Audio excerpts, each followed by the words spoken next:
श्रीकृष्ण भक्त श्री ग्रहराज श्री शनिदेव सोनक्षेत्र श्री गौरविहार आध्यात्मिक दातव्य ट्रस्ट पक्षर गौरविहार ठारे अनुष्ठित हो जाइछि। महंत श्री सुबलचरण दास महाराज अध्यक्षतार शनिदेव पूजा उत्सव आनंद उल्लासर सह पालित होइछि। अनुष्ठान संपादक बाबा श्री श्यामानंद दास श्री त्रिलोचन नंद कर्ता भावे योगदान करथिले। गौरविहार परिसर में शनिदेवंकर पूजा अभिषेक यज्ञ पूर्णाहुति कार्यक्रम अनुष्ठित होइथिला। हरिनाम संकीर्तन एवं यज्ञ कार्य रे बहु वैष्णव भक्त योगदान करथिले।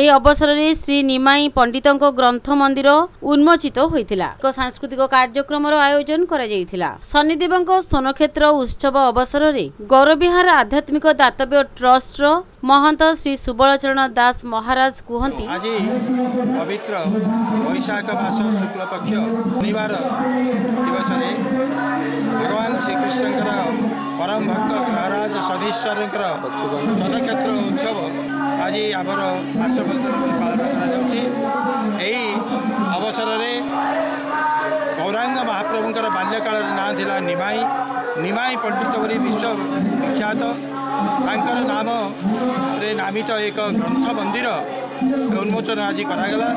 यही ग्रंथ मंदिर में वैष्णव दर्शन 5000 रु ऊर्ध्व ग्रंथ भगवत संबंधी भागवत संबंधी ग्रंथ सब रही आमर वैष्णव जगतर जो मैंने कि गवेषणा करती से ग्रंथ मंदिर एक निश्चित भाव एक उपादेय एवं समस्त वैष्णव दर्शन तत्व सम्मिलित ग्रंथ एवं संगृहित आज यही अवसर में सांस्कृतिक कार्यक्रम चली यज्ञ शनिश्चर यज्ञ चली नामयज्ञ चली कलिहस्त जीवर उद्धार परम उपाय हूँ नामयज्ञ नामयज्ञ चली भक्त मान समावेश आज निश्चित एक पवित्र दिवस।